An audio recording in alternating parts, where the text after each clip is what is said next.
Ce bulletin d'information vous est présenté par les caisses Desjardins de la région de Portneuf, qui sont fiers de mettre en valeur les initiatives des gens d'ici. Nous sommes le jeudi 30 mars 2023. Ici Danick Julien et votre bulletin d'information communautaire Info, c'est JSR.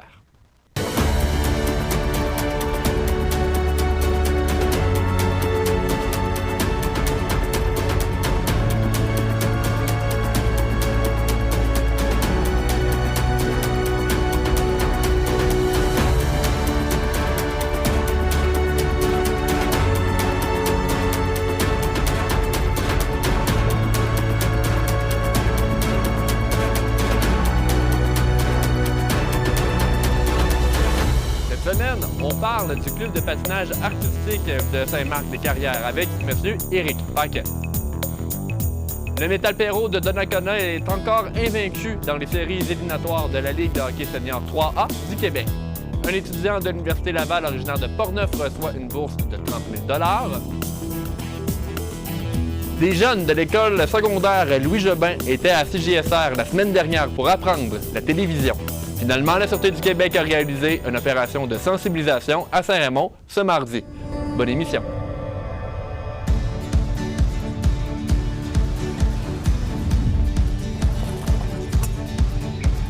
Ici, on se crée des souvenirs au fil des saisons et on vit au rythme de nos passions.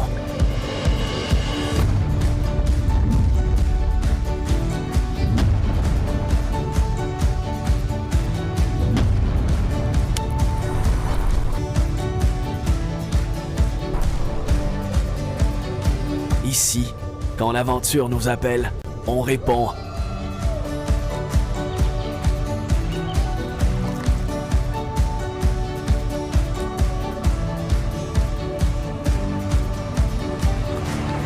Ici, à Saint-Raymond, ma destination pour un séjour plein air réussi.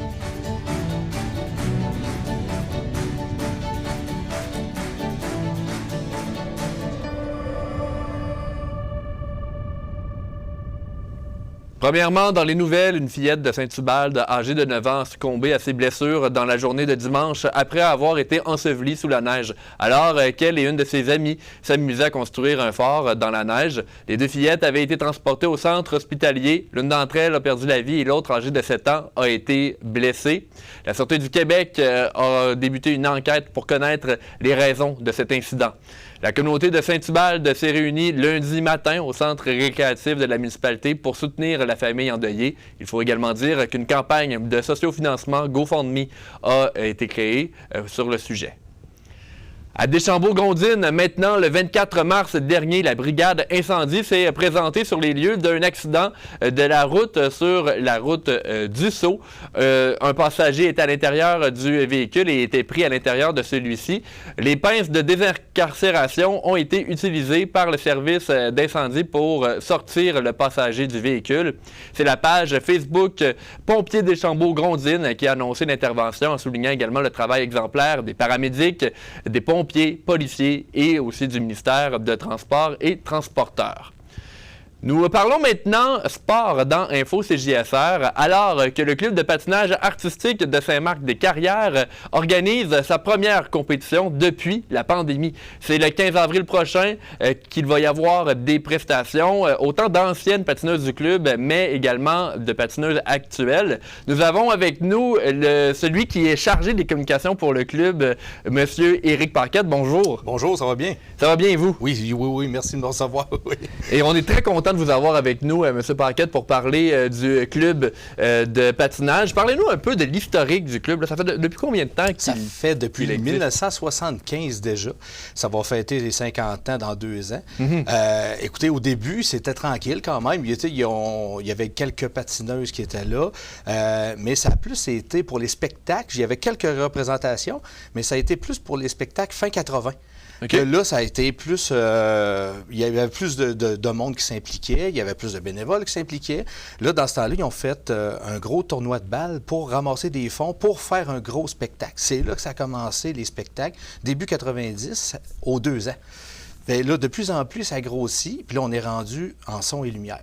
En son et lumière, ça, c'est tout des séquences, autrement dit, toutes plein de mini-spectacles dans la journée, dans la soirée, parce que là, il va y avoir 2 représentations. Et toutes les patineuses sont en train présentement d'apprendre toute leur chorégraphie, puis c'est le fun parce que je vais les voir, je m'assois dans les estrades et c'est le fun de les avoir, c'est le fun d'apprendre aussi. Eux autres, parce qu'ils font chacun des fois un petit solo, mais là, c'est complètement différent. Là, ils travaillent en groupe. Puis c'est le fun de les voir aller, puis c'est le fun de les voir évoluer aussi d'année en année, parce que ma petite fille est dedans, et elle a commencé, elle avait encore sa peau là quand elle a fait sa première compétition. Fait que c'est là qu'on a grandi, puis là, elle arrive à 8 ans. Fait que là, tranquillement, puis tous les autres patineuses, on les voit grandir aussi là-dedans. Puis c'est le fun de les voir évoluer. Et là, justement, pour les voir évoluer, ça faisait un petit bout qu'on n'avait pas pu le faire, là. Il y a eu la COVID-19 qui a un peu freiné ça. Ça a troublé un petit peu l'effet de spectacle, parce qu'on avait déjà préparé un spectacle en 2019, mais là, pour l'édition 2021. Mais là, 2021, on aurait peut-être pu le faire dans ce temps-là. On est étiré vraiment jusqu'en dernier. On a eu des meetings. Est-ce qu'on le fait, est-ce qu'on le fait pas? Mais là, il y avait encore des règles sanitaires. Il aurait fallu contrôler les masques et tout et tout. Là, on a pris la décision de reporter. Mais en reportant, nous autres, on s'est dit, écoute, c'est plate pour ceux-là qui terminent. C'est comme un peu les filles, garçons qui étaient au secondaire 5, qui n'ont pas pu faire le bal de finissant et tout et tout. C'est exactement la même chose avec le patin, parce qu'eux autres, ils ont évolué toute leur enfance. Puis là, le dernier spectacle avant qu'ils s'en aillent, ils ne pouvaient pas. Malgré, là, il y a un numéro dans le spectacle du 15 avril, qu'il y en a quelques-unes là-dedans qui vont revenir. Il y en a qui vont au cégep, à l'université, qu'eux autres, ils ont décidé quand même, ils continuent à faire du patin à temps partiel, mais là, ils vont faire un numéro dans le spectacle, puis ça va être grandiose, là. Et parlez-nous un peu du spectacle, parce que vous avez dit son et lumière, il y a des groupes qui vont faire des spectacles ensemble. Il y a quand même beaucoup de préparation pour faire ça. Il y a énormément de préparation. Présentement, on a une gang de bénévoles, des couturières. Il y a des mamans. C'est des mamans couturières, mais qui s'impliquent. Puis il n'y a pas juste eux autres. Il y a plein de gens. Eux autres, ils vont acheter. Il y en a qui vont découper les patrons. Ils vont tout aider. Il y en a une dizaine de personnes là-dedans c'est la main à la pâte, là. Au-dessus de 300 costumes qui sont en train de se faire préparer. Sous le thème, écoutez, juste le spectacle, c'est imagine 3 points. Imagine 3 points, ça c'est rêve. OK? Quand tu dors, tu rêves à des affaires, tu rêves à du beau, tu rêves à de la magie, tu rêves à OK, c'est beau. Il va y avoir, sous le thématique, il va y avoir des jeux vidéo. Tu sais, les personnages de jeux vidéo, ça va être dans le spectacle. Jusqu'à Disney. Fait qu'il va y avoir... écoute, il y en a plusieurs qui vont ressortir de là. Tu sais, c'est sûr qu'on ne veut pas copier non plus Disney. Ça va ressembler un peu. Mais tout ce qui englobe la magie. Fait que là, les filles, les garçons qui sont en train de pratiquer ça, les mouvements de magie, avec des fées. Fait que, alors, c'est grandiose. J'invite tout le monde vraiment à venir. Parce que c'est gros. Non seulement ça a été bien préparé. Moi, je suis habitué de préparer des spectacles, mais là, je donne un gros bravo aux coachs. Les 6 coachs qui ont tous réorganisé, tous des petits... les spectacles, c'est tout en formule de plusieurs montages audio. Que là, sont en train de les faire apprendre justement les chorégraphies à toutes les filles et les garçons qui sont sur la glace. Merci Banquette, on a parlé des anciennes qui, pendant la COVID, ont voulu revenir pour ce spectacle-là. Mais je veux aussi parler de la relève du club. J'imagine que ça aussi, c'est quelque chose qui est important pour vous. Elles vont faire un spectacle, elles aussi. Là. Ben oui. En tout et partout, il y a 42 patineurs, patineuses de juniors, intermédiaires, seniors. Oui. Mais il y a les petits PPP. C'est comment on oublie tout le temps le petit slogan du PPP, c'est pré-patinage plus. Ça commence à 2 ans jusqu'à 6 ans. C'est pour vraiment les faire apprendre à patiner. Puis ça, c'est une bonne gang là, qui va être sur la glace, mais c'est des tout petits. C'est ça qui est le fun à aller, parce que c'était tout petit là, parce que ma petite aussi, elle a commencé en PPP. Elle avait à peine 3 ans, puis là, on a évolué, puis là, eux autres, les voir aller, ben, c'est le fun parce qu'ils prennent la technique. Là, ils commencent à faire des petites compétitions. Fait que là, nous autres, on s'implique en tant que parents. On est tous dans les estrades, on les voit à l'œil. Puis, OK, on venait à la chair de poule quand ils commencent à sauter parce que. Elle va-tu se planter? Parce que les autres, ils n'ont pas c'est pas comme au hockey, ils n'ont pas d'équipement pour se protéger. Fait que nous autres, on remercie quand même les coachs parce qu'ils les font protéger, de sauter d'une telle manière pour ne pas se blesser et tout. Là. Oui, évidemment. Et vous avez parlé tout à l'heure, il y a les mères des patineuses qui font les costumes, mais j'imagine que le bénévolat, c'est quelque chose qui est important pour assurer la pérennité de votre club. Oui, c'est super important. Puis nous autres, ça nous fait un énorme plaisir. C'est pas uniquement non plus les costumes. Il y a énormément de travail dans les costumes. Mais il y a la personne qui va mettre la musique à tous les dimanches, samedis et tout. Il y a tout le temps une personne bénévole qui rouvre l'aréna, qui met la musique et tout. Il y en a d'autres qui vont faire, comme là, au spectacle, il va y avoir les papas, il va y avoir des mamans aussi qui vont s'impliquer pour monter les décors et fabriquer les décors, monter les décors.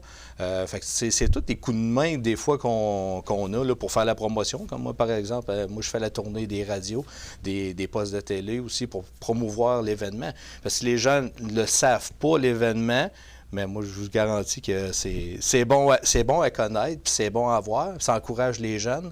Mais avoir beaucoup de gens qui applaudissent, là, ça paraît. Peut-être qu'il y en a d'autres, justement, qui vont s'inscrire dans les années suivantes aussi. Là. Oui! On va voir le spectacle une fois. Hein, j'aimerais ça faire ça, papa, maman, voilà. Et ça aide. Là. Ben oui. Parle-nous un peu, c'est où exactement et c'est quoi les tarifs là, pour assister au spectacle? OK. Le 15 avril prochain, c'est samedi 15 avril. Il y a 2 représentations, à 13h30 et 19h. Okay. C'est exactement les mêmes représentations qu'il va y avoir pour les deux. Nous, il va y avoir une gang de bénévoles qui vont être en arrière, comme les femmes qu'on parlait tantôt, les mamans, dans les chambres qui déshabillent les enfants, ils les rhabillent avec tous les costumes. Une bonne course. Oui. Ça, on va tout pratiquer ça la veille. Le tarif, OK, pour les 2 représentations, là, il y a présentement une prévente avec tous les patineurs, patineuses, ils ont toutes des cartes en prévente à 12 $ pour les adultes. OK. Et 5 $ pour les enfants. 12 c'est 12 $ pour les 12 ans et plus. 3 à 11 ans pour les enfants, 5 $. Ouais. Puis les bambins de moins de 3 ans, c'est gratuit. La journée même du spectacle, c'est 15 $ pour les adultes, puis on garde le 5 $ pour les enfants, et c'est gratuit pour les bambins également. Les billets sont présentement en vente avec les cartons pour les patineurs-patineuses. Boutique Le Point de Vue sur Bonadusseau et le point de vente. Lepointdevente.com, directement en ligne. Il y a plusieurs billets déjà qui sont vendus par le point de vente. Il y a du monde de Montréal, des fois, du bas du fleuve, qui veulent venir et qui n'attendent pas non plus de voir la nièce ou la petite fille ou quelque chose comme ça. Ils achètent les billets directement là. Vous avez juste à taper Imagine sur le point de vente. Vous allez rentrer directement sur les 2 représentations. Vous choisissez la représentation que vous voulez avoir, 13h30 ou 19h. Donc, au total, on dit environ une 60aine de patineuses là, pour le spectacle. Ça va être un 60-70 là, en tout et partout. Là, c'est vraiment les numéros un après l'autre. Il y a une vingtaine de numéros dans avec au-dessus de 300 costumes. Ça va être grandiose, avec les leçons et l'éclairage. Monsieur Banquette, je vous remercie d'avoir été avec nous pour parler du patinage de Saint-Marc. Ça me fait plaisir. Merci de l'invitation. Merci à vous. Merci. On poursuit maintenant dans les nouvelles dans votre émission Info CJSR et on reste dans le sport parce que le Metal Perrault de Donnacona poursuit sa lancée de victoires. Évidemment, c'est 2 victoires lors de la dernière fin de semaine contre le Metal Place de Plessisville le week-end dernier. De cette façon, la troupe menée par le directeur général Luc Thibault n'a perdu aucun match depuis le début des séries éliminatoires dans la Ligue de hockey senior 3A du Québec. Lors du premier match de cette série qui se déroulait à Donnacona, le Metal Perrault a remporté par marque de 5-4 dans la partie. Il s'en est quand même fallu de peu, comme tout s'est joué en 3e période. En effet, après les 2 premières périodes, c'était seulement 1-1 entre les 2 équipes. C'est dans la 3e que des joueurs comme Dominique Cormier ont réussi à compléter un tour du chapeau et c'est le capitaine Michael Bédard qui a donné la victoire à son équipe. Le lendemain, à Plessisville, ça s'est c'est un match qui a fait un peu plus parler de lui. Bon, premièrement, il faut dire que le Metal Perrault a explosé offensivement. C'est une victoire de 10-2 pour l'équipe qui représente Portneuf dans le circuit. Le match a d'ailleurs fait parler de lui dans les médias nationaux en raison d'une bagarre générale qui opposait les deux équipes. Des spectateurs ont d'ailleurs publié des images sur les réseaux sociaux que vous voyez maintenant. Évidemment, là, la Sûreté du Québec a été appelée sur les lieux. Cependant, lors de l'arrivée des policiers, la bagarre était déjà terminée. À la fin de la bagarre, 7 joueurs ont été expulsés de la rencontre. Il ne manque seulement que 2 victoires pour le Metal Perrault afin de se rendre en finale cette année. On reste toujours niveau sport parce que l'équipe de karaté Saint-Raymond a participé lors de la compétition Yosekan Karaté, lors de la grande finale Champ Kata. Et ces 4 participants à la finale, ils appartenaient au dojo de Saint-Raymond. Donc, sur 6 participants à la finale, il y en avait 4 qui venaient de Saint-Raymond. Le dojo a tenu à féliciter Mme Océane Martel, la 3e à partir de la gauche sur la photo que vous voyez en ce moment. C'est elle qui fut couronnée grande championne kata, ainsi que Nathalie Cloutier, Martin Martel et Hamza Arami qui ont participé à la finale. Au retour de la pause, on parle d'une visite des étudiants de l'école secondaire Louis Jobin à CJSR. Restez des nôtres. Les bénévoles sont partout. Nos activités sportives, de loisirs et de plein air sont rendues possibles grâce au travail de bénévoles. Ici, les bénévoles vous permettent de faire du sport dans votre quartier. Ici, les bénévoles participent à la tenue d'événements locaux. Ici, les bénévoles assurent l'entretien et la signalisation des chemins de randonnée. Dans votre centre communautaire de loisirs, votre association sportive ou votre club de plein air, tout prend vie grâce aux bénévoles. Je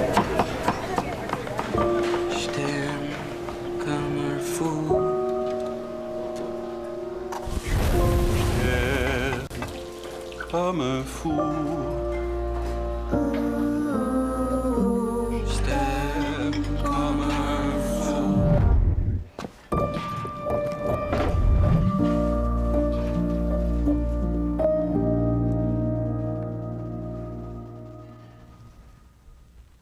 William Quentin, un étudiant en économie à l'Université de Laval, originaire de Saint-Raymond-de-Portneuf, a remporté la bourse Create d'une valeur de 30 000 $ pour poursuivre ses études en économie de l'énergie, en plus d'accomplir un stage chez Énergir dans le même domaine. C'est le département d'économique de l'Université Laval ainsi que le Centre de recherche en économie de l'environnement et de l'agroalimentaire, des transports et de l'énergie qui sont à l'origine de cette bourse Create. Dans les années précédentes, un seul étudiant était récipiendaire de cette bourse, mais cette année, il y a eu une exception, c'est 2 étudiants qui en profitent. En effet, William Quentin est titulaire d'une bourse et un autre étudiant de l'Université Laval, Joseph Lavoie-Brisson, est titulaire de l'autre. La Sûreté du Québec a réalisé une opération de sensibilisation à la sécurité routière dans la ville de Saint-Raymond ce mardi en patrouillant dans plusieurs secteurs de la ville avec autant des autopatrouilles que des cavalières. On se rappelle qu'une opération similaire avait eu lieu à Sainte-Catherine de la Jacques-Cartier il y a quelques semaines sur le territoire. Le but de l'opération, c'était de sensibiliser à la sécurité routière, à la proximité des passages écoliers. L'opération de mardi s'est terminée vers 14 h. C'est ce vendredi la date limite pour vous inscrire au fameux Lab créatique de Portneuf. Bon, vous vous rappelez, la semaine dernière, on a discuté avec Pierre Lantier, conseiller au sein de l'entreprise Pôle CN, qui coordonne l'initiative mise en place avec la MRC de Portneuf. Le but, c'est d'aider à développer des projets d'impact social que des Portneuvois et Portneuvoises ont soumis au Lab créatique. Plusieurs intervenants seront présents lors de 4 jours d'activité qui commencent le 13 avril prochain pour aiguiller les participants. Le Lab créatique va avoir lieu à Pont-Rouge, Saint-Raymond et Deschambault afin de couvrir l'ensemble de la région. Vous pouvez retrouver notre entrevue avec M. Lantier sur la page YouTube de CJSR. 28 élèves de secondaire 1 de l'école secondaire Louis Jobin ont vécu une activité d'immersion à la télévision communautaire CJSR ce mercredi 22 mars 2023. Les employés de votre télévision ont montré les rudiments des caméras, de la régie, du montage, de la prise de son et aussi de la lecture du télésouffleur. Voici maintenant un court reportage pour parler de ce passage des élèves. C'est mercredi 22 mars 2023 qu'un groupe de 28 élèves provenant de l'école secondaire Louis Jobin en secondaire 1 s'est déplacé dans les locaux de CJSR pour apprendre les rudiments de la télévision communautaire. J'ai besoin de deux collègues pour une personne là et une personne là. Au menu, il y avait le montage, la manipulation des équipements de régie, la caméra, également les techniques d'entrevue. Et ensuite, elle va vous poser des questions sur un événement que vous avez vécu dans l'année scolaire qui vous a plu. Alors moi, l'événement qui m'a le plus marqué durant l'année scolaire, c'est l'alerte à la bombe. Parce que, en fait, qu'est-ce qui s'est passé? C'est que je venais juste d'avoir mon repas.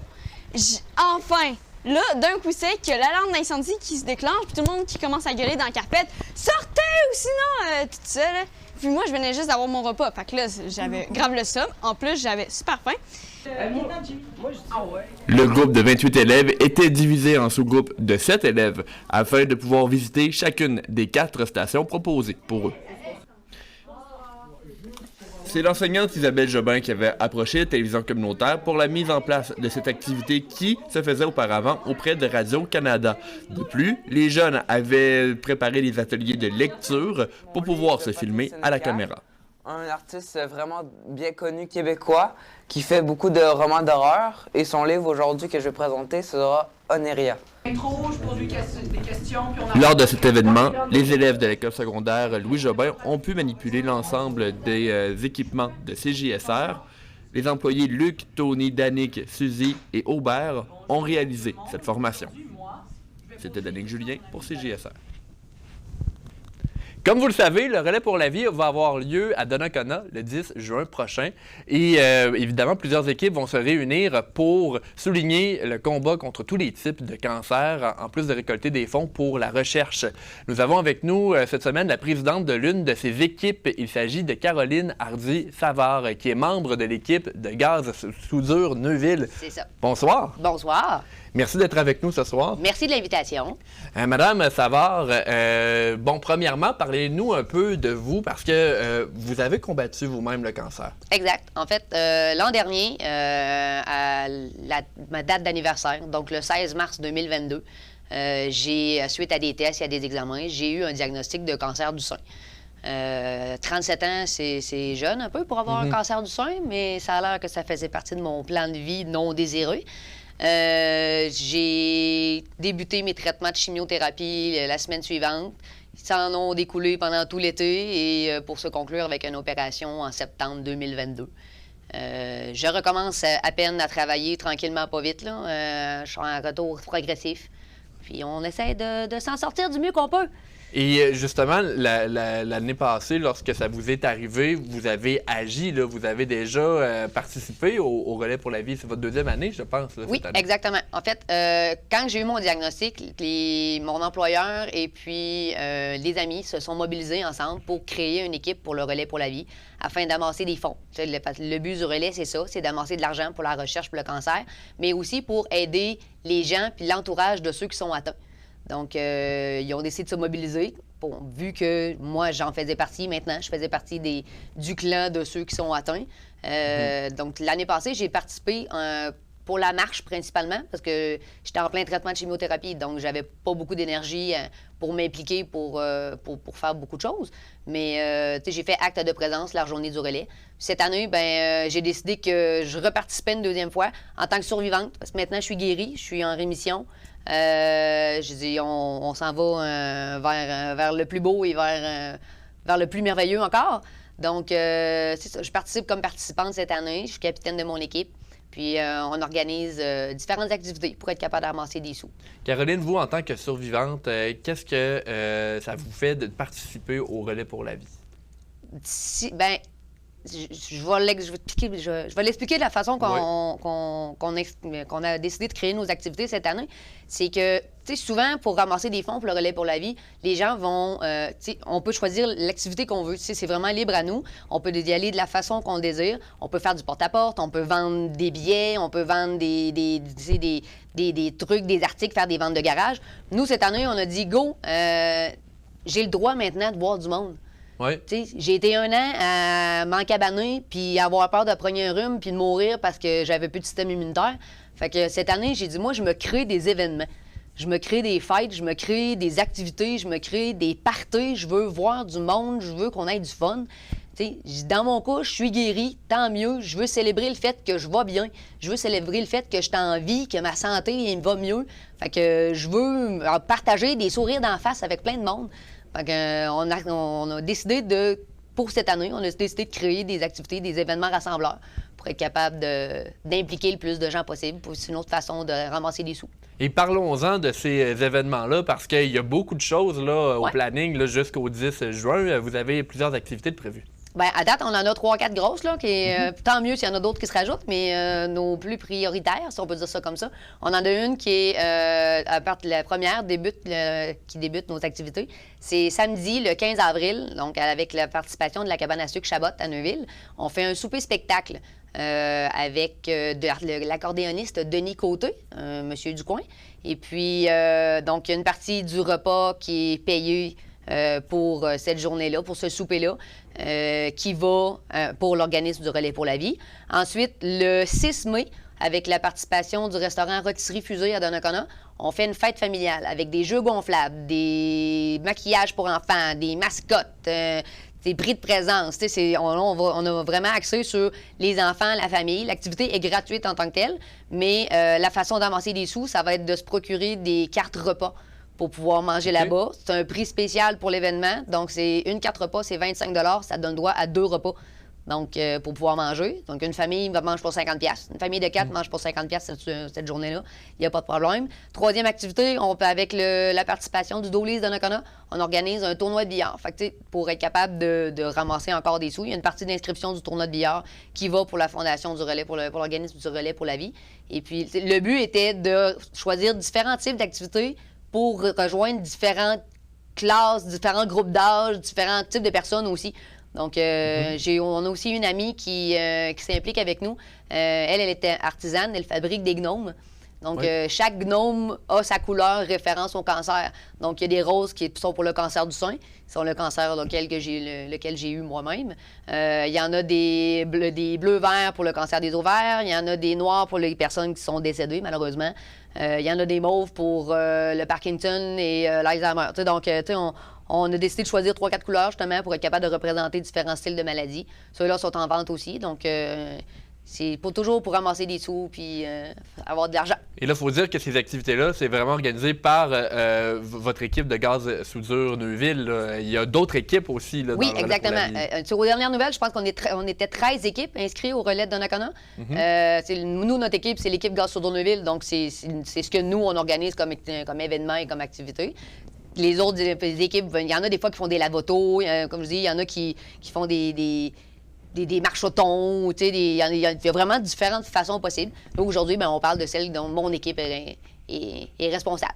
Et quel message souhaitez-vous passer lorsque vous participez au Relais pour la vie? Là? Bon, vous êtes survivante, il y en a peut-être là, qui nous entendent et qui ont eu un diagnostic. C'est quoi le message que vous voulez passer dans toute cette épreuve-là? Bien, le but principal du Relais pour la vie, c'est de prendre conscience, c'est comme une image pour représenter le fait que le Relais pour la vie, c'est une marche à relais. Donc, on se forme une équipe, puis le but, c'est qu'il y ait une personne par équipe, dans le meilleur des mondes, qui soit toujours en train de marcher, puis on se relaie à tour de rôle pendant tout le temps du relais et de l'événement.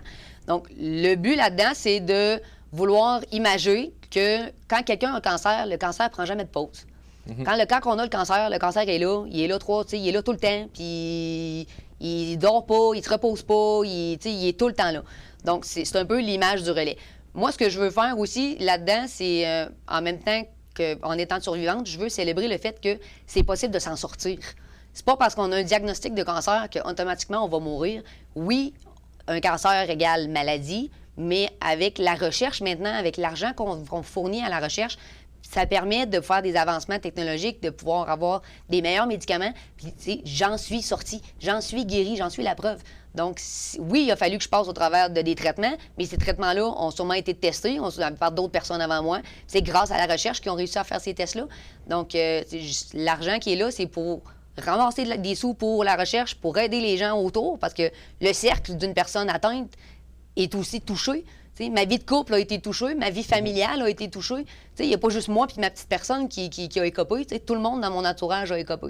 Fait que, ça fait du bien aussi d'avoir des ressources financières, des ressources matérielles, des ressources psychologiques aussi pour être capable de s'aider. Puis, on veut célébrer le fait que faut vivre, on peut vivre une vie quand même si on a eu un diagnostic. Il y a possibilité d'être heureux, il y a possibilité d'avoir du bonheur, il y a possibilité d'en guérir, il y a possibilité de s'en sortir, puis il y a possibilité d'avoir un sourire d'en face pareil, même si on est malade. Puis justement, moi je veux célébrer la vie, célébrer le plaisir, célébrer la joie que, OK, go, on passe à une autre étape, c'est fait, on tourne la page, puis on regarde en avant, puis on continue. Caroline Hardy-Savard, présidente de l'équipe Gaz Soudure Neuville, je vous remercie d'avoir pris le temps d'être venue nous parler. On va vous souhaiter un bon relais et des bonnes activités là, jusqu'à la date du 10 juin. Merci beaucoup. Merci à vous. On poursuit maintenant et au retour de la pause, c'est un second reportage de Charles Laviolette qui concerne l'avenir des églises dans la région de Portneuf. Restez des nôtres.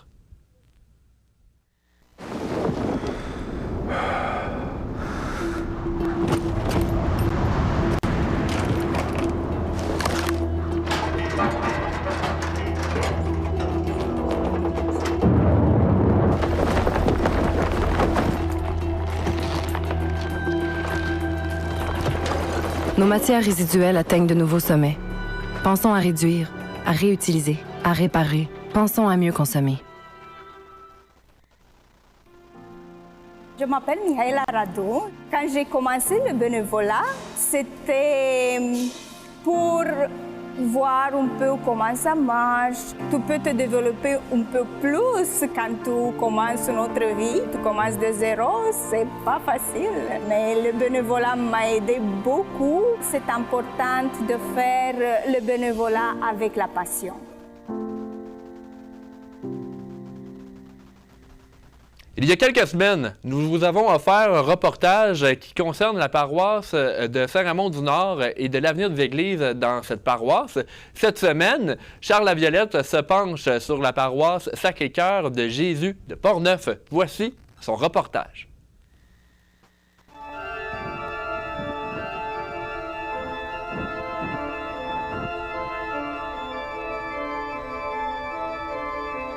Le Sacré-Cœur de Jésus, c'est la nouvelle fabrique qui a été fusionnée il y a environ 4-5 ans, qui oriente tout le secteur ouest du comté de Portneuf. Il reste 7 églises. Il y a Deschambault, il y a Grondines, il y a Saint-Gilbert, il y a Saint-Marc, il y a Saint-Alban, il y a Saint-Thuré, il y a Saint-Casimir et on avait Saint-Tubal, mais présentement, Saint-Tubal, la municipalité a fait l'acquis de cette église-là présentement. C'est compliqué. On le sait que présentement, nos églises du comté de Portneuf, on est en discussion sérieusement. On le sait que c'est pas rentable. Nos églises, c'est pas rentable. On s'attend qu'il va se passer de quoi dans les prochaines années. On ne sait pas quand, dans les prochains mois, prochaines années. On est en étude présentement. Mais c'est sûr qu'il va se passer de quoi bientôt sur le dossier de Sacré-Cœur de Jésus. Quelle église qui va rester ouverte, on ne le sait pas. Mais c'est sûr qu'on n'aura pas le choix de trouver des solutions pour chaque bâtisse. Regarde, c'est l'argent qui manque pour faire virer ces églises-là présentement. Là. Il nous reste 7 églises, puis là, mais c'est Sacré-Cœur Jésus qui est responsable des 7 églises, vu que la fusion est faite. C'est ceux qui n'auront pas l'argent pour faire vivre ces 7 églises-là, c'est sûr et certain. Moi, personnellement, je vois les municipalités, je les ai bien avertis de commencer à réfléchir. Parce que je trouve ça de valeur, ces belles bâtisses qui ont été bâties par nos ancêtres gratuits. Les terrains ont été donnés gratuits par nos ancêtres. Qu'est-ce qu'on fait avec ces bâtisses-là présentement? Moi, je demande aux municipalités de s'impliquer de plus en plus. Ça se discute, ça pense. Il y a des municipalités qui réfléchissent. Fait que c'est l'avenir qui va nous le dire qu'est-ce qu'on fait. On a commencé de même, puis regarde, Saint-Hubal s'est présenté avec un projet, puis on a dit oui. Fait que je peux pas vous dire laquelle église qui va rester ouverte pour tout de suite, là. L'église de Saint-Hubal, présentement, est comme louée à la fabrique de Sacré-Cœur de Jésus pour les messes, les cultes, le culte à Navarre, puis tout ça, c'est loué. Présentement, il y a des beaux projets que la municipalité a. Ils veulent faire une bibliothèque à l'intérieur. Ils veulent faire... ça va être changé en salle communautaire. Ils ont un beau projet. Ici, on est à Saint-Gilbert, une petite église. C'est une des plus petites églises de Sacré-Cœur de Jésus, avec la celle de Saint-Uribe. C'est une église, il y a une messe une fois par mois. Une très belle église. Le son est très, très bon. Il y a déjà eu des spectacles ici qui se font. Ils disent que c'est merveilleux chanter dans cette église-là. C'est notre petite église que 1925. Elle est ici depuis 1925. On a eu un projet du biomasse pour chauffer tout le centre communautaire, l'ancien presbytère qui est à côté de l'église et l'église ici. Puis ça marche très, très bien, puis on sauve quasiment 50 des coûts pour chauffer cette église-là ici. Présentement, ça nous coûte entre 6 et 7 000 chauffer l'église ici, présentement. Et si on arrêtait à l'huile, au mazout, comme avant, là, ça aurait coûté des 15 à 16 000, comme il faut. En 2023, là, ça aurait coûté ça facilement. On peut dire que présentement, dans le secteur ouest, je peux le dire ça, la plus rentable présentement, c'est la celle de Saint-Marc-des-Carrières. C'est la celle de Saint-Marc. C'est une église neuve, c'est une église qui est très bien isolée. C'est une église que la chauffer, puis tout ça, c'est le plus rentable présentement. On parle de Saint-Uribe, c'est une église qui est plus vieille, c'est une des églises qui est plus vieille dans le secteur ouest. Saint-Uribe a acquis l'église pour faire une exposition Riopel qui va être dans cette église-là, fait qu'ils ont pris l'église une partie pour l'été. Saint-Alban, la municipalité a un projet que j'ai entendu dire, il ne nous a pas été présenté encore, mais il y a un projet peut-être qui s'en vient pour Saint-Alban. Saint-Casimir, on sait que Saint-Casimir, c'est une très belle église, c'est quasiment une cathédrale. Cette valeur de cette église-là, que c'est gros, c'est très, très gros. On le sait pas. Les Chambourg-Gondine, mais c'est des églises classées. Quand une église est classée, c'est plate un peu pour nous autres, mais les églises qui sont classées, ils sont tout le temps tenus à avoir des subventions plus que nous autres. Pour garder le cachet de cette église-là, le ministère de la Culture sont là pour aider. C'est ça qui est l'avantage pour eux autres. Au nom du Père et du Fils et du Saint-Esprit, amen. Qu'elle soit classée ou non, moi je tiens à ces belles structures-là. Là. Enlever une belle structure-là dans une paroisse, il n'y a plus rien dans la paroisse. Là. Bien là, il faut garder ces bâtisses-là en bon état, mais ça prend des sous pour faire ça en bon état. Là. Puis là, on le voit que les sous baissent, là, mais on essaye toujours d'emmener nos pratiquants à l'Église pareil. Là. Pour moi, c'est autant important attirer nos gens à l'Église et à l'entretien de ces bâtisses-là, de ces bels édifices-là. Nos sous qu'on avait, notre bas de laine qu'on dit, mais là, il est rendu bas en Moses. Puis c'est pour ça qu'on s'est parlé entre les gens, puis là, on se dit, mais là, tantôt, là, c'est Sacré-Cœur Jésus qui est responsable de nos églises. C'est Sacré-Cœur Jésus qui va payer si le bas de laine est vide, mais là, on va piger dans les autres communautés, là. L'argent des autres communautés, là, parce que c'est pour faire vivre l'église de Saint-Gilbert, c'est là que ça ne sera pas juste tantôt. Là. C'est là que la discussion s'en vient, là, sérieux. Là. Est-ce qu'on va prendre le bas de laine de Saint-Marc-des-Carrières pour payer le biomasse site? C'est pas juste pour les concitoyens de Saint-Marc-des-Carrières. Ça, c'est un exemple. Autant pour des Chambourg, Grondines, Saint-Casimir. C'est là que la discussion s'en vient sérieusement. L'archevêché veut vendre les églises au prix des terrains. On n'est pas d'accord avec ça parce que on ne peut pas vendre un terrain qui a été donné par nos ancêtres. Puis moi, je trouve pas ça juste. Puis on n'est pas dans la Ville de Québec. Les terrains, là, ils ne valent pas une valeur comme la Ville de Québec. Moi, j'aimerais bien que les municipalités s'impliquent beaucoup, qui gardent cette belle bâtisse-là dans chaque paroisse, qui trouvent des solutions, qui la vendent une pièce, là, que les municipalités s'en occupent. Puis ça va rester encore la très belle bâtisse qui a été bâtie par nos ancêtres. Si les gens veulent garder ces belles bâtisses-là aussi, mais il va falloir qu'ils pensent aussi sérieusement à contribuer, là, parce que l'argent ne tombe pas du ciel encore. Là.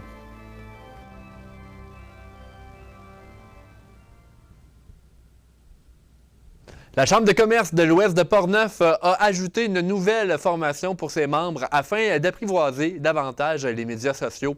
C'est l'atelier Canva, outil de création, qui est présenté par Nathalie Saint-Onge de Tandem et compagnie. La formation est financée par la SADC. Canva, c'est un outil de web qui permet de créer facilement vos éléments graphiques afin de développer votre autonomie dans les conceptions visuelles. C'est un outil de design et de publication en ligne dont la mission est de permettre à chacun de concevoir ce dont il a envie pour publier sur les réseaux qu'il souhaite. Lors de cet atelier, plusieurs éléments seront abordés comme la présentation de Canva, c'est quoi et qui l'utilise. La formation va se dérouler par Zoom, se tient le 11 avril prochain à 14h. La MRC de Portneuf a tenu dans les dernières heures le gala local du 25e défi Ose entreprendre de Portneuf. Des entrepreneurs inspirants ont été présentés lors de cette soirée de remise des prix. La présidente d'honneur a été en fait Mme Julie Vachon, qui est présidente de Julie Vachon Chocolat. Pour en parler, nous avons discuté un peu plus tôt aujourd'hui avec deux personnes, soit Diane Martineau ainsi que Louis-Maxime Renaud. Voici cette entrevue pour connaître qui sont les gagnants du 25e défi Ose entreprendre de Portneuf.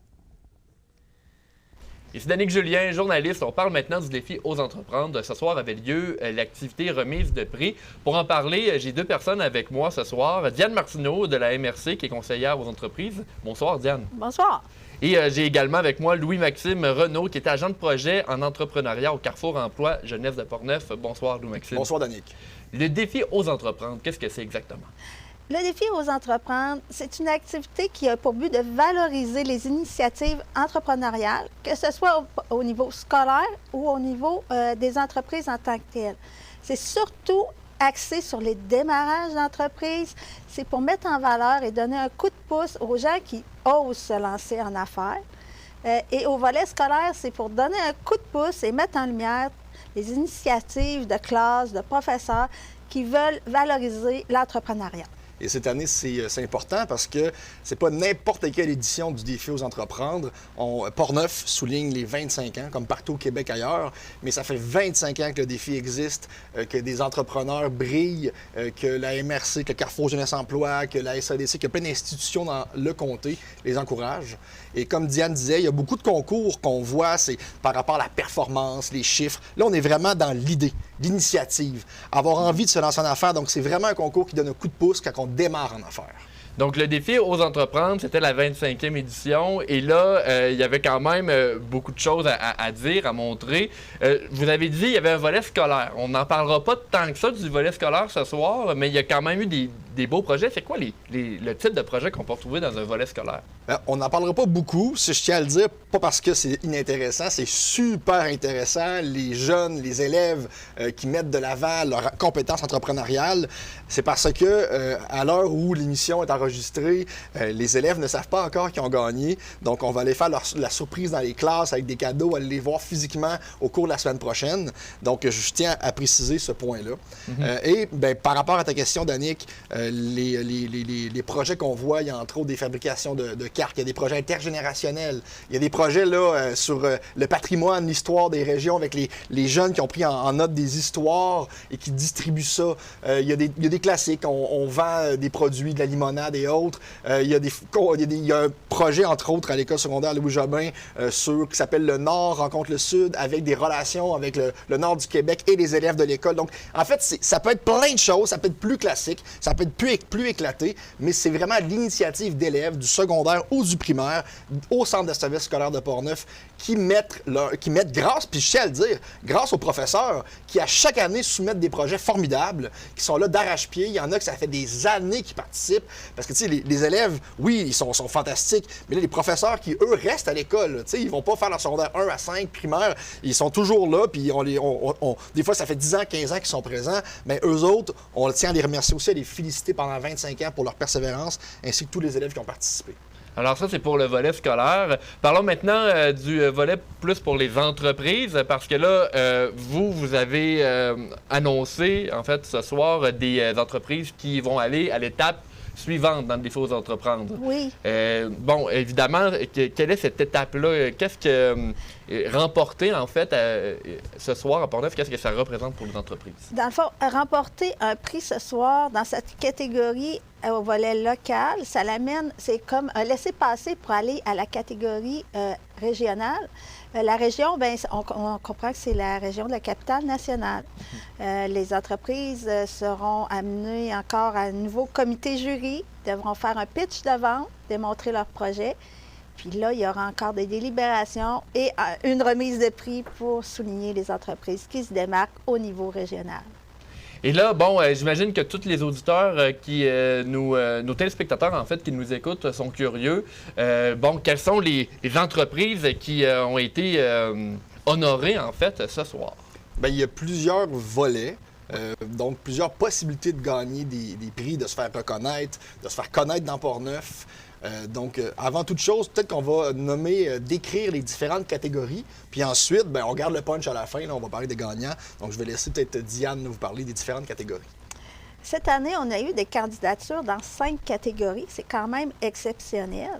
On a eu en premier lieu la catégorie service aux individus. C'est pour des gens qui désirent démarrer une entreprise de service, mais qui s'adresse vraiment aux particuliers et non aux entreprises.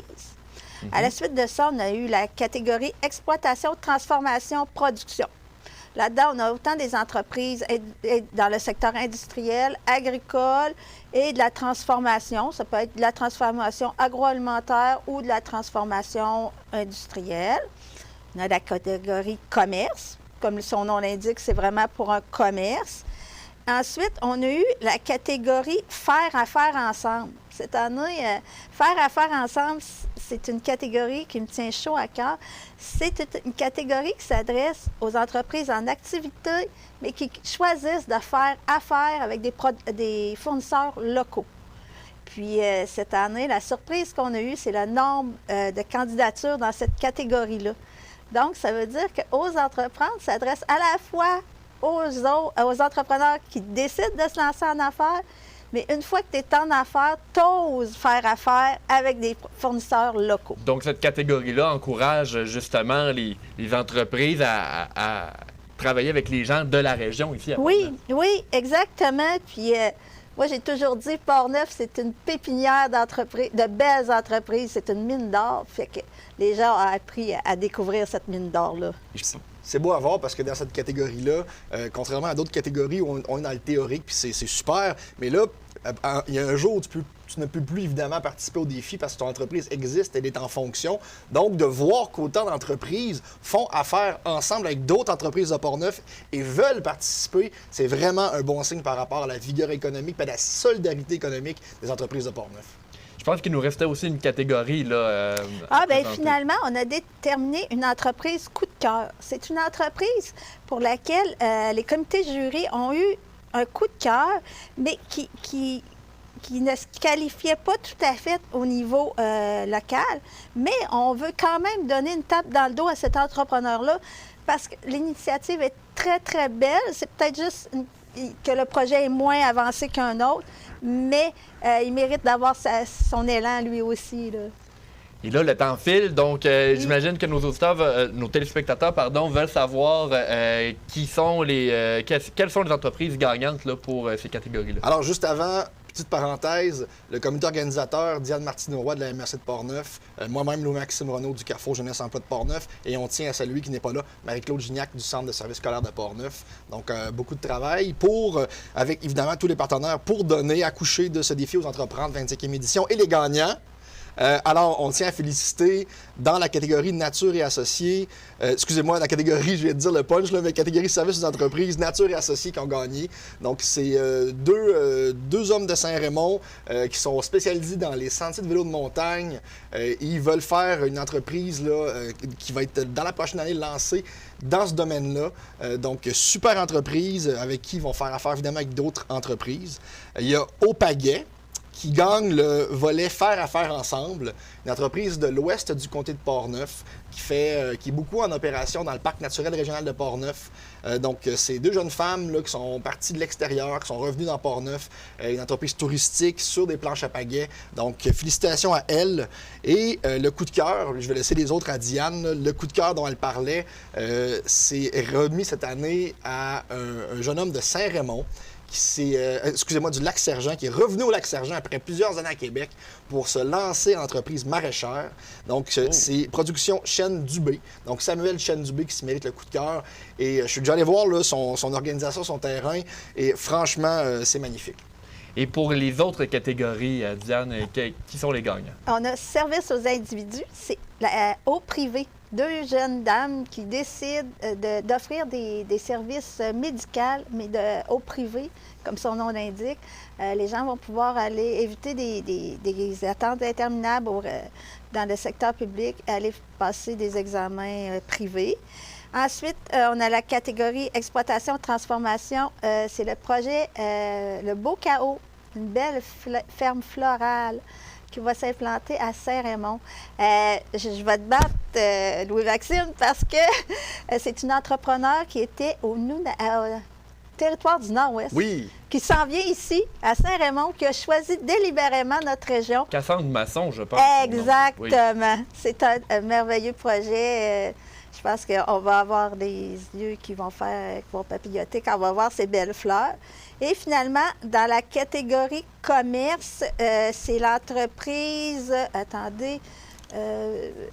l'épicerie L'Ambroisie, située ici aussi à Saint-Raymond. C'est une jeune qui a démarré une épicerie fine qui est présentement, qui vient d'ouvrir le projet a vu jour. Il y a quelques mois, oui. Oui, exactement. Alors ça, c'est les gagnants. Félicitations à tous ceux et celles qui se sont inscrits et inscrites pour le défi aux entreprendre. C'est tout le temps que nous avions pour l'entrevue. Il faudrait remercier nos commanditaires. Oui. Remercier en particulier la MRC de Portneuf qui nous a permis d'exécuter ça, mais sans nos précieux commanditaires, dont Desjardins, BCF Avocat d'affaires, je ne veux pas en oublier. Bédard Guilbeault, la Chambre de commerce de l'Est de Portneuf, Vincent Caron, député de Portneuf qui est toujours présent, évidemment. Le Courrier. Le Courrier de Portneuf, l'incubateur d'entreprise à Saint-Raymond, la SADC, la Chambre de commerce régionale de Saint-Raymond et finalement Joël Godin, député de Portneuf, Jacques Cartier. Eh bien, Diane, Louis-Maxime, je vous remercie d'avoir été avec nous ce soir pour parler du défi aux entreprendre et des gagnants. Merci, Yannick. Je vous remercie. Les citoyens de Saint-Raymond de Portneuf seront ravis d'apprendre que l'ouverture du marché Maxi va se faire ce jeudi, le 6 avril.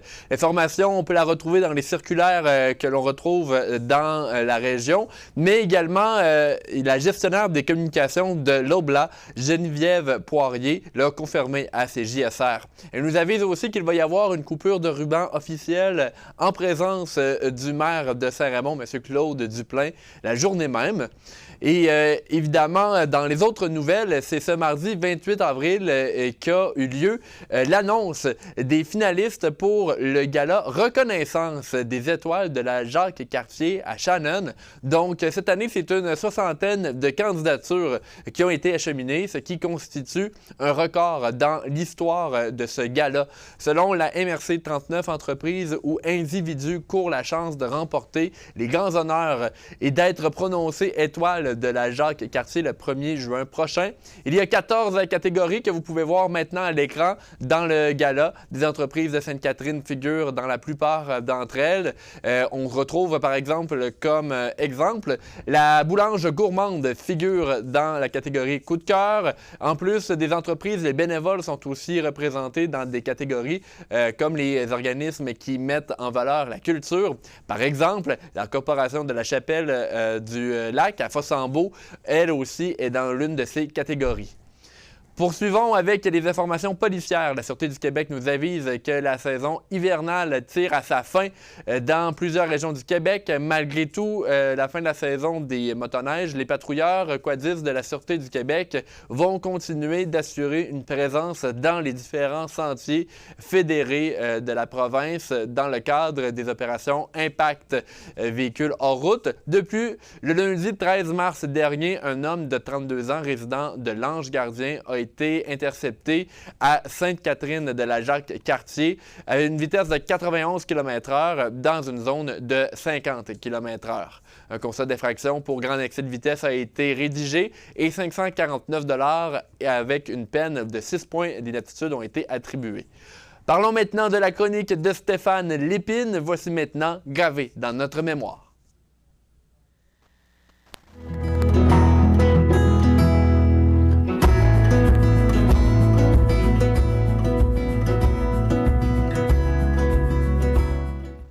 Bon, beaucoup de choses le 30 mars. Danick, première des choses, le premier, j'ai pas d'image, mais je pense que c'est assez important, il fallait qu'on en parle.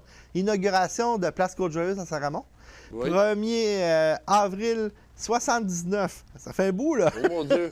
Oui, et il faut le mentionner, ça découle de... tu connais les chutes de l'Aîné qui sont dans la Vallée-Bras du Nord. Hein? Mais les chutes de l'Aîné, à l'époque, il y avait un barrage hydroélectrique qui était rattaché à ça, un projet qui n'a jamais été réalisé, mais il y avait des plans, il y avait des choses qui avaient déjà été élaborées là-dessus. Et il y a des hommes d'affaires à l'époque qui avaient décidé de se préparer et de construire un centre d'achat pour justement, je dirais, suffire à la demande, hein, parce qu'il s'en venait un gros projet, mais tout a tombé au niveau du projet. Mais le centre d'achat est demeuré une chance. Alors, le centre d'achat a encore, bien sûr, Métro, encore Art, alors il y a encore Dollarama. Oui. Donc, il y a beaucoup de choses dedans. Et c'était un moteur important au niveau commercial à Saint-Ramon et ça l'est encore aujourd'hui.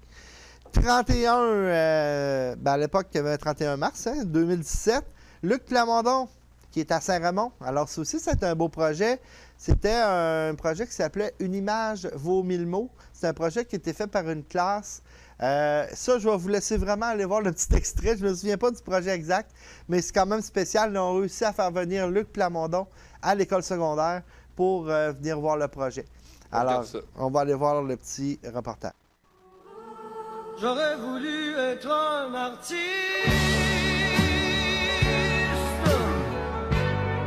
pour pouvoir faire mon numéro.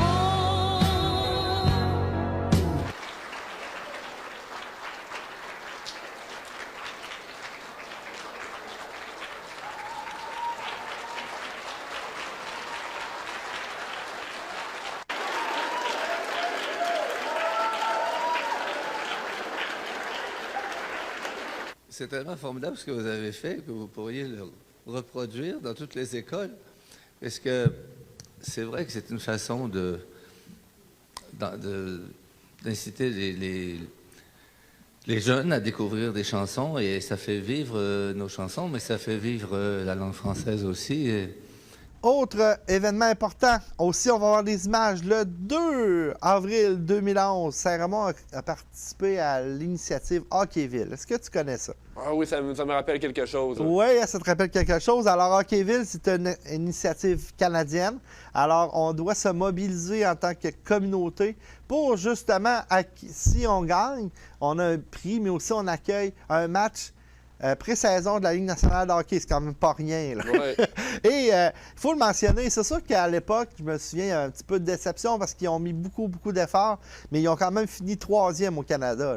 C'est quand même quelque chose. Ouais. Alors, on va revivre un petit peu ces moments-là quand il y a eu l'annonce, mais effectivement, ça a donné quand même un certain montant d'argent à Saint-Ramon et on a fait des travaux justement d'amélioration de l'aréna. Alors, je pense qu'il faut le mentionner. Hockeyville, Saint-Ramon, ça a été quand même un grand succès.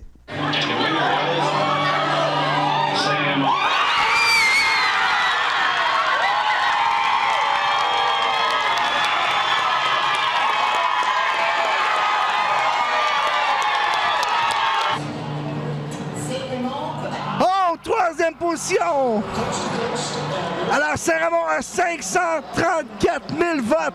C'est extraordinaire quand même. 534 000 votes. Maintenant, une nouvelle qui concerne votre télévision communautaire. L'équipe de l'émission du Bingo cherche à renforcer ses rangs alors que plusieurs postes seront à combler en débutant la prochaine saison en septembre. On recherche des animateurs, des membres de l'équipe technique, mais également des préposés à la distribution des cartes de bingo. Des formations seront offertes pour chacun de ces postes. Pour plus d'informations, vous vous appelez au 418-337-4925. C'est ce qui complète votre bulletin d'information Info CJSR. Merci à nos invités, mais aussi à l'équipe, soit Charles, Aubert, Luc, Jérôme et Suzy. C'était Danick Julien.